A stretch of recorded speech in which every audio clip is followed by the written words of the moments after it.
ആരിഫ് എന്ന് പറയുന്ന ഈ വ്യക്തി യഥാർത്ഥത്തിൽ അവന് മൂസാ നബി അലൈഹി സ്വലാത്തു വസ്സലാമയുടെ സമൂഹത്തിലേക്ക് മുക്രയിടുന്ന ഒരു കാളക്കുട്ടിയെ കൊണ്ടുവന്ന ഒരു സാമിരിയെ പോലെയുള്ള ഒരു നവസാമിരിയാണ് എന്ന കാര്യവും ജനങ്ങൾ തിരിച്ചറിഞ്ഞിട്ടില്ല. കാരണം ഇവൻ്റെ കാര്യമായിട്ടുള്ള പണി മുഴുവനും ഇരുട്ടിലാണ്, അല്ലെങ്കിൽ ഇരുളിൻ്റെ മറവിലാണ്. ഇവരെ ഇസ്ലാഹിലെ ലേഖനം പറഞ്ഞ പോലെ തന്നെ ഈ ശൈത്താന്മാരായ ജിന്നുകളുടെ പണിയൊക്കെ ഇരുളിൻ്റെ മറവിലാണല്ലോ. ഈ ശൈത്താന്മാരായ ജിന്നുകളുടെ പണിയൊക്കെ ഇരുളിൻ്റെ മറവിലാണല്ലോ. അവ ഇരുളിൻ്റെ മറവിൽ ആണ് ഇവൻ ഈ നടത്തുന്നത്. അതുകൊണ്ടാണ് ഇവൻ ഇത്രയും കാലവും എന്നെപ്പോലെ ഒന്ന് ലൈവിൽ വരാൻ ഇവന് ധൈര്യമില്ല. ഇവൻ താടിയും തൊപ്പിയും വെച്ച എന്നെ കളിയാക്കുന്നുണ്ട്. എന്നാൽ ഈ ആരിഫിനോട് എനിക്ക് പറയാനുള്ളത്, ഈ കുത്തിത്തിരിപ്പും ഫിത്തന ഉണ്ടാക്കുന്ന ഈ നവസാമിരിയായ ആരിഫിനോട് എനിക്ക് പറയാനുള്ളത്, നിനക്ക് എന്നെപ്പോലെ ധൈര്യസമേതം മുഖം കാണിച്ചുകൊണ്ട് ഒരു 5 മിനിറ്റ് ലൈവിൽ വരാൻ ധൈര്യമുണ്ടോ? ലൈവിൽ വരാൻ ധൈര്യമുണ്ടോ?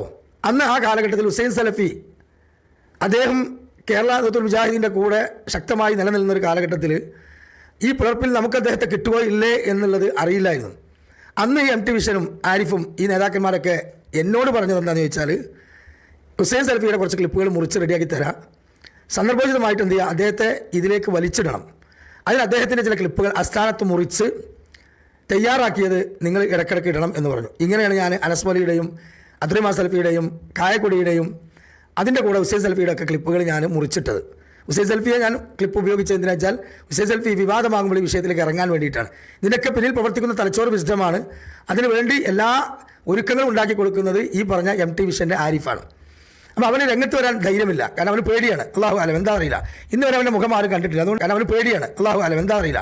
നീ ഒന്ന് വാ, നിനക്ക് തൊപ്പിണ്ടോ, അല്ല കോയമുട്ടൻ്റെ തൊണ്ട് പോലെ വടിച്ച മുഖമാണോ, താടി ഉണ്ടോ, ഇത്രമാത്രമൊക്കെ ദീനും വളമ്പുമ്പോൾ എന്നെ പോലെയുള്ള ആളുകളൊക്കെ നുണയന്മാർ എന്ന് പറഞ്ഞ് കുറ്റപ്പെടുത്തുമ്പോൾ നീ അതിന് മാത്രം ക്വാളിറ്റിയുള്ള ആളാണോ എന്ന് ഒന്ന് ജനങ്ങൾ കാണട്ടെ ആരിഫേ, നീ ഒന്ന് രംഗത്തേക്ക് വാ. ഹുസൈൻ സലഫിയുടെ ക്ലിപ്പുകൾ അത് പരസ്യപ്പെടുത്തിയിട്ടില്ല ചിലതൊന്നും ഞാൻ.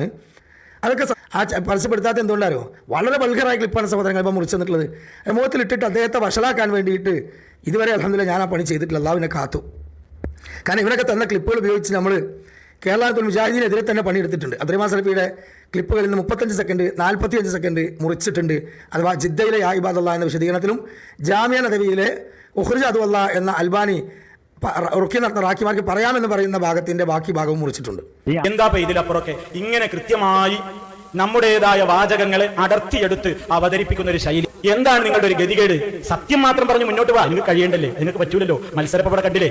ഇപ്പൊ കേരള നേതൃത്വ മുജാഹിദിൽ നിന്ന് ഈ ജിന്ന് പിശാച് വിഷയം പറഞ്ഞ്, റുഖിയ ശറിയ വിഷയം പറഞ്ഞ് അഭിപ്രായ വ്യത്യാസമുണ്ടായി, പ്രബന്ധം കൈമാറി, ചർച്ചകൾ നടന്ന് അവസാനം കേരള ജമിയത്തുൽ ഉലമ ആ വിഷയത്തിൽ പറഞ്ഞ തീരുമാനത്തെ കാറ്റിൽ പറത്തി അതിനെതിരെ അതേ പ്രസ്ഥാനത്തിൽ തന്നെ നിന്നുകൊണ്ട് പുറത്ത് രഹസ്യ സംഘടന ഉണ്ടാക്കിയ ആൾക്കാരാണ് വിസ്ഡം ഗ്ലോബൽ ഇസ്ലാമിക് മിഷൻ.